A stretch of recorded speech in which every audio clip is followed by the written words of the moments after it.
Good evening. On Wednesday, 14 Americans were killed as they came together to celebrate the holidays. They were taken from family and friends who loved them deeply. They were white and black, Latino and Asian, immigrants and American-born, moms and dads, daughters and sons. Each of them served their fellow citizens, and all of them were part of our American family.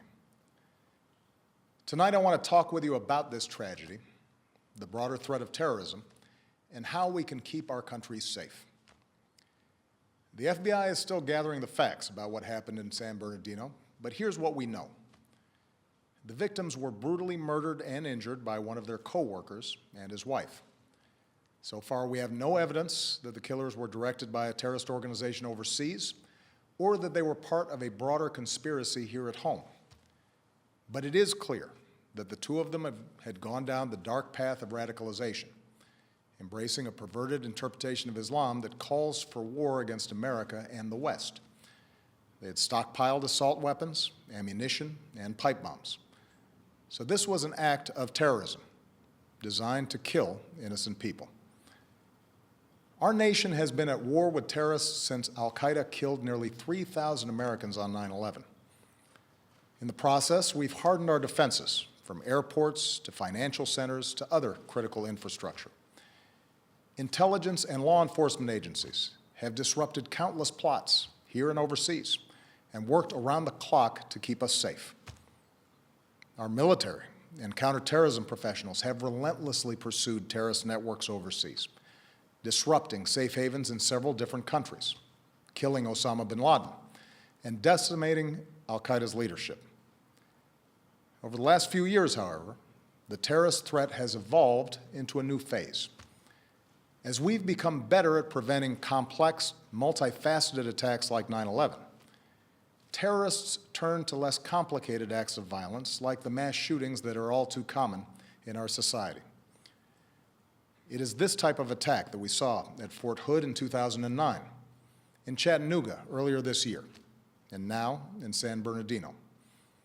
And as groups like ISIL grew stronger amidst the chaos of war in Iraq and then Syria, and as the internet erases the distance between countries, we see growing efforts by terrorists to poison the minds of people like the Boston Marathon bombers and the San Bernardino killers. For 7 years, I have confronted this evolving threat each and every morning in my intelligence briefing. And since the day I took this office, I have authorized U.S. forces to take out terrorists abroad precisely because I know how real the danger is. As Commander-in-Chief, I have no greater responsibility than the security of the American people. As a father to 2 young daughters who are the most precious part of my life, I know that we see ourselves with friends and coworkers at a holiday party like the one in San Bernardino. I know we see our kids in the faces of the young people killed in Paris. And I know that after so much war, many Americans are asking whether we are confronted by a cancer that has no immediate cure. Well, here's what I want you to know. The threat from terrorism is real, but we will overcome it.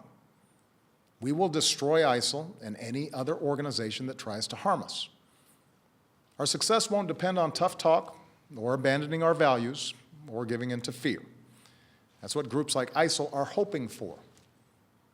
Instead, we will prevail by being strong and smart, resilient and relentless, and by drawing upon every aspect of American power. Here's how. First, our military will continue to hunt down terrorist plotters in any country where it is necessary. In Iraq and Syria, airstrikes are taking out ISIL leaders, heavy weapons, oil tankers, infrastructure. And since the attacks in Paris, our closest allies, including France, Germany, and the United Kingdom, have ramped up their contributions to our military campaign, which will help us accelerate our effort to destroy ISIL. Second, we will continue to provide training and equipment to tens of thousands of Iraqi and Syrian forces fighting ISIL on the ground so that we take away their safe havens. In both countries, we're deploying special operations forces who can accelerate that offensive. We've stepped up this effort since the attacks in Paris and will continue to invest more in approaches that are working on the ground. Third, we're working with friends and allies to stop ISIL's operations, to disrupt plots, cut off their financing, and prevent them from recruiting more fighters. Since the attacks in Paris, we've surged intelligence sharing with our European allies. We're working with Turkey to seal its border with Syria. And we are cooperating with Muslim-majority countries and with our Muslim communities here at home to counter the vicious ideology that ISIL promotes online. Fourth, with American leadership, the international community has begun to establish a process and timeline to pursue ceasefires and a political resolution to the Syrian war. Doing so will allow the Syrian people and every country, including our allies, but also countries like Russia, to focus on the common goal of destroying ISIL, a group that threatens us all. This is our strategy to destroy ISIL. It is designed and supported by our military commanders and counterterrorism experts, together with 65 countries that have joined an American-led coalition. And we constantly examine our strategy to determine when additional steps are needed to get the job done. That's why I've ordered the Departments of State and Homeland Security to review the visa waiver program under which the female terrorist in San Bernardino originally came to this country. And that's why I will urge high-tech and law enforcement leaders to make it harder for terrorists to use technology to escape from justice. Now, here at home, we have to work together to address the challenge. There are several steps that Congress should take right away. To begin with, Congress should act to make sure no one on a no-fly list is able to buy a gun. What could possibly be the argument for allowing a terrorist suspect to buy a semi-automatic weapon? This is a matter of national security. We also need to make it harder for people to buy powerful assault weapons, like the ones that were used in San Bernardino. I know there are some who reject any gun safety measures, but the fact is that our intelligence and law enforcement agencies, no matter how effective they are, cannot identify every would-be mass shooter, whether that individual is motivated by ISIL or some other hateful ideology. What we can do, and must do, is make it harder for them to kill. Next, we should put in place stronger screening for those who come to America without a visa so that we can take a hard look at whether they've traveled to war zones. And we're working with members of both parties in Congress to do exactly that.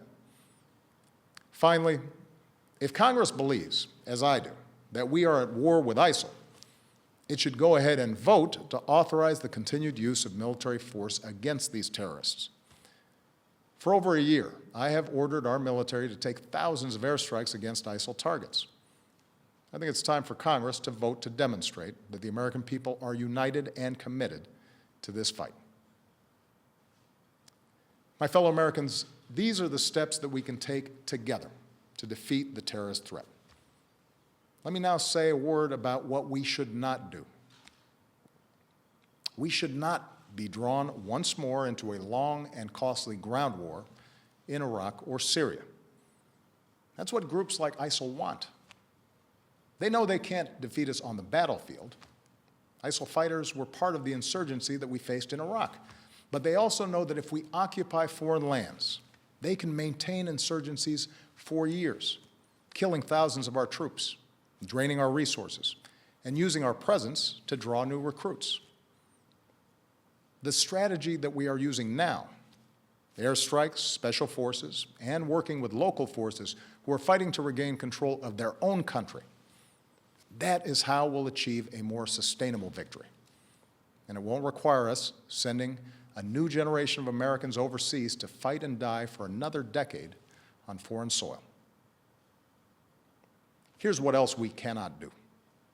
We cannot turn against one another by letting this fight be defined as a war between America and Islam. That, too, is what groups like ISIL want. ISIL does not speak for Islam. They are thugs and killers, part of a cult of death. And they account for a tiny fraction of more than 1 billion Muslims around the world. including millions of patriotic Muslim Americans who reject their hateful ideology. Moreover, the vast majority of terrorist victims around the world are Muslim. If we're to succeed in defeating terrorism, we must enlist Muslim communities as some of our strongest allies, rather than push them away through suspicion and hate. That does not mean denying the fact that an extremist ideology has spread within some Muslim communities. It is a real problem that Muslims must confront without excuse. Muslim leaders here and around the globe have to continue working with us to decisively and unequivocally reject the hateful ideology that groups like ISIL and al-Qaeda promote, to speak out against not just acts of violence, but also those interpretations of Islam that are incompatible with the values of religious tolerance, mutual respect, and human dignity. But just as it is the responsibility of Muslims around the world to root out misguided ideas that lead to radicalization, it is the responsibility of all Americans, of every faith, to reject discrimination. It is our responsibility to reject religious tests on who we admit into this country. It's our responsibility to reject proposals that Muslim Americans should somehow be treated differently. Because when we travel down that road, we lose. That kind of divisiveness, that betrayal of our values, plays into the hands of groups like ISIL. Muslim Americans are our friends and our neighbors, our co-workers, our sports heroes. And yes, they are our men and women in uniform who are willing to die in defense of our country. We have to remember that. My fellow Americans, I am confident we will succeed in this mission because we are on the right side of history.